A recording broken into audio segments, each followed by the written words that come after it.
I have just received a parcel.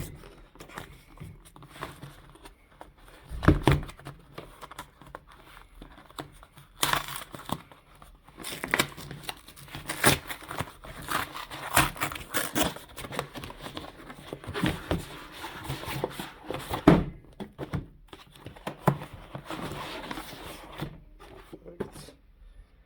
Nice.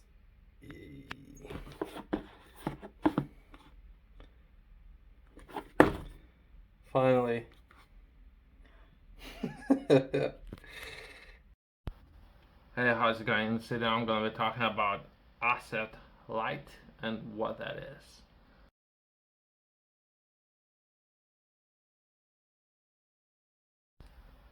Definition: the asset-light business model is strategic approach where a company aims to minimize its ownership and reliance on physical assets, such as manufacturing facilities, warehouses, or vehicles, while focusing on its core competence and leveraging external resources and partnerships to deliver products and services. In essence, it's about being light on assets, which often translate to reduced capital investment and increased flexibility. You might be interested to be light on liabilities and heavy on assets, but overall, I'm interested to take a look at this business model. That any physical product, any physical product that you might have, just to summarize, so I'm not spreading anything that wouldn't necessarily be behind. So what I mean by that, if you have an asset, would that be a physical building or asset as manufacturing facility, a warehouse, or a vehicle? If it's actually an asset, which is generating you money every day, even every hour, that's an asset. You might be interested to be heavy on those. If it's a liability, which it costs you money, takes money out of your pocket, or whichever way you want to put it, you might consider to replacing that liability with an asset. Very, very simple. But overall, I do understand what these people are trying to make. Whoever thinks about this business model, they think that perhaps that's a new approach to gig economy and being light on your feet, I guess. It's great, I guess, for some time, but let's take a look in the more in the detail. The history, the concept of an asset-light approach has been prevalent in the various industries for decades, but it gained more prominence in the late 20th century and into the 21st century due to changes in technology, globalization, and business strategies. Some of the historical developments include rise of outsourcing. In the late half of the 20th century, business began to outsource various functions such as IT services, customer support, and supply chain management to external partners. This shift allows companies to focus on their core competence while reducing the need for extensive in-house assets. Myself, I'm not necessarily agree with that because you might, as a business, you might lose some percentage of control over your business. You by losing your control and not managing some of those sources might cost you in the long run. But either way, so that's just an option of there. So for everyone to choose what you prefer than managing your business, or myself, I not necessarily agree with everything. I might adapt this outsourcing approach at certain stage in my business, depending then reducing the risk. But overall, I would be losing control. So I don't know. You need to outweigh the pros and cons. Technology advancements, advances in technology, particularly in the internet and cloud computing, made it easier for business to access external resources, data centers, and software without the need to invest heavily in physical infrastructure. Globalization, as a business expands globally, they often opt for asset-light strategies to reduce their financial and logistical burden of established physical presence in multiple countries. There's definitely benefits there, is how fast you can move. So there is an old saying, what you prefer. You prefer moving fast, or you can do that alone, fast, and perhaps you're more agile, I guess, or something like that. I messed it up either way. Or if you prefer moving far, you might want to take a couple of people with you. It might take a little bit longer. That might slow things down, but you can potentially travel a lot farther with a larger group. So that would be perhaps how infrastructure might work. But either way, yeah, just something to think about. Some of the examples of asset-light businesses can include online retail and marketplace platforms. Companies, top technology companies, asset-light models, they provide e-commerce platforms that connect buyers and sellers, handling logistics and payments, but not owning most of the physical inventory. Ride sharing services, top brands, the software we can download and most of the time on any phone.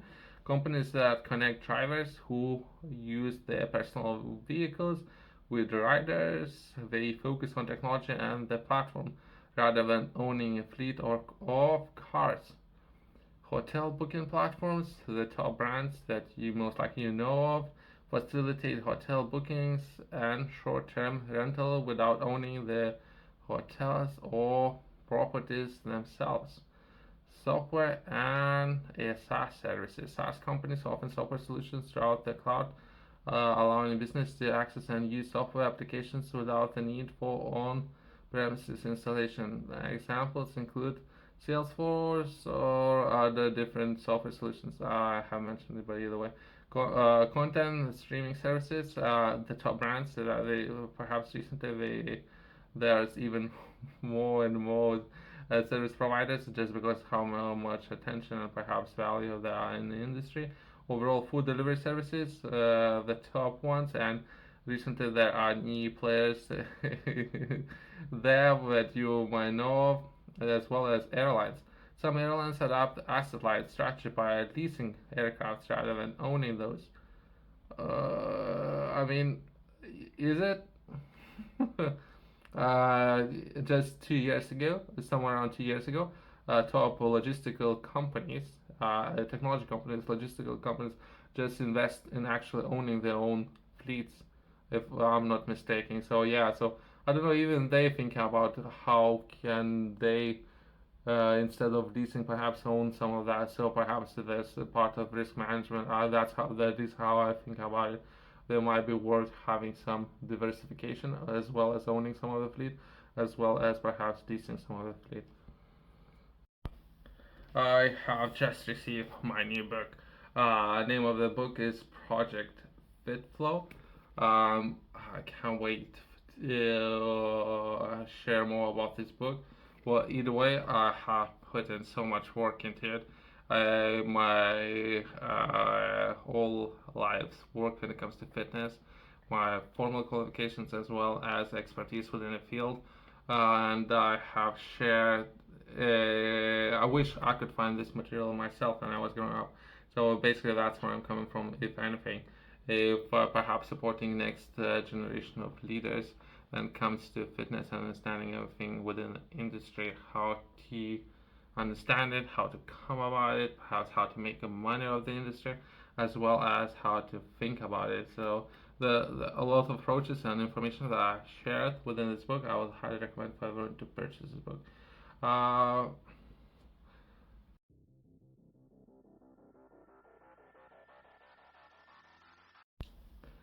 Key advantages of the asset-light model: reduce capital expenditure. Companies can avoid large investment in physical assets, preventing capital for other strategic initiatives. Flexibility: asset-light companies can quickly adapt to changing market conditions and scale operations up or down as needed. Focus on core competencies by outsourcing non-core functions. Companies can concentrate on what they do best. That's one approach. I don't necessarily agree with that, but that's one approach.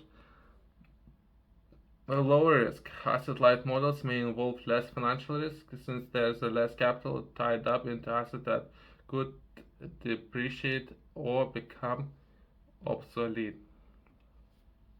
Challenges of the asset-light model: dependency on partners. Relying on external partners can introduce risk if those partners fail to deliver on expectations, or you just giving away some of the control over your business. But either way, control issues. Companies may have limited control over quality, logistics, and customer experience when outsourcing critical functions. There you go. Which is highly risky. Not it depends. It depends. But let's still consider. Let's go with it. Let's go with it. Competitive pressure. As more companies adopt asset-light models, competition in central industry can intensify. Competition in certain industries can intensify. In summary, the asset-light business model is characterized by its emphasis on leveraging external resources and partnerships while minimizing ownership of physical assets.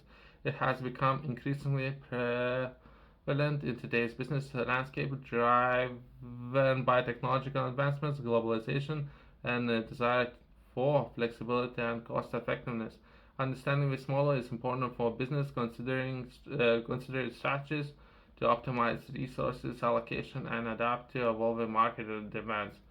Uh, uh, uh, Thanks for watching. I'll see you next one.